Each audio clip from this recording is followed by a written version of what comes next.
இது நன்றி அறிவிப்பு கூட்டமாக இருந்ததான்னு கேட்டீங்கன்னா, எனக்கு தெரிந்து ஒரு இடத்துல நன்றி வணக்கம் மட்டும் தான் சொல்லி சொன்னாரே தவிர, இது நன்றி அறிவிக்கிறதுக்கான கூட்டமாக இல்லை.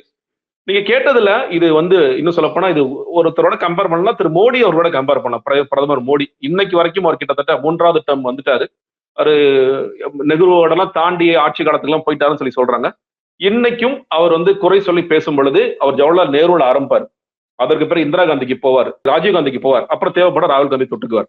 இன்னைக்கு வரைக்கும் எந்த பிரச்சனாலும் அதெல்லாம் நேரு தாங்க காரணம். எனக்கு என்னமோ விஜய் அவர்கள் இன்று பேசிய தொனி என்பது அடுத்த 10-15 வருஷத்துக்கு அவர் ஆளுங்கட்சியா இருக்காரா, எதிர்கட்சியா இருக்காரா, மூன்றாம் கட்சியா போறாராங்கிறதெல்லாம் தாண்டி அடுத்த 15 வருஷத்துக்கு திமுக தாங்க எல்லாத்துக்கும் காரணம். நான் ஆட்சியை இழந்தாலும் அதற்கு அவங்க தான் காரணம், நான் 3ஆம் இடம் தள்ளப்பட்டாலும் அதுதான் காரணம், நான் ஜெயிச்சாலும் அதுதான் காரணம்.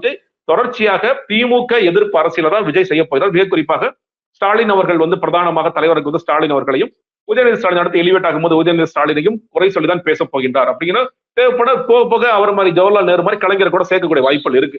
கலைஞர் தாங்க இதுக்கு முக்கியமான காரணம், அவர் தாங்க இது எல்லாத்துக்கும் பண்ணிட்டாரு இப்படி அப்படின்னு சொல்லக்கூடிய வாய்ப்புகளும் இருக்கு. அப்படிதான் எனக்கு தோணுச்சு.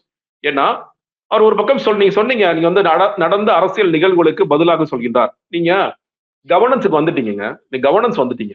நீங்க இன்னைக்கு பதில் சொல்ல வேண்டிய விஷயம் எது தெரியுமா? நான் பார்த்தது, நான் 2 காட்சியை பேரலா பாக்குறேன். நான் ஏன்னா டிவியில பார்க்கல, நான் ட்விட்டர்லயும் யூடியூப்லயும் மாறி மாறி பார்க்கிறேன். 2 காட்சி எனக்கு தோணுது.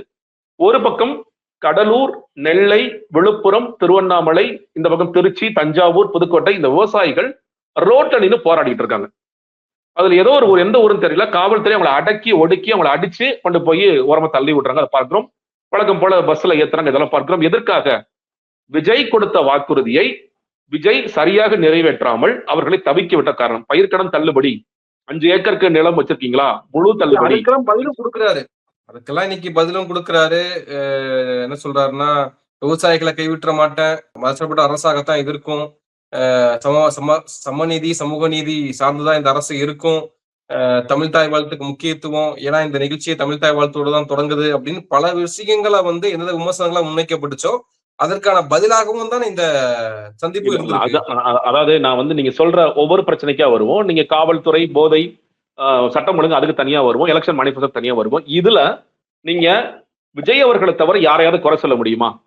யாராவது திமுக தான் என் காதுக்குள்ள சார் 5 ஏக்கர் வச்சதான் அதெல்லாம் தள்ளுபடி பண்ணாதீங்க, 50,000 தள்ளுபடி பண்ணா போதும், அது கூட வச்சதான 20,000 தள்ளுபடி பண்ணா போதும், விட்ட 40,000 தள்ளுபடி பண்ணா போதும். யாராவது ஸ்டாலின் சார் காதுக்குள்ள தம்பி விஜய் இப்படி நீங்க பண்ணுங்க அப்பதான் உங்களுக்கு கெட்ட பேர் கிடைக்கும் யாராவது சொன்னாங்களா?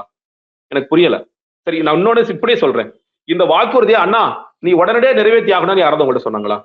நீங்க என்ன சொன்னீங்க? எனக்கு அவகாசம் வேணும்னு நீங்க பதவியேற்பு போது கேட்டீங்கல்ல, மக்கள் அதை புரிஞ்சுக்கிட்டாங்கல்ல.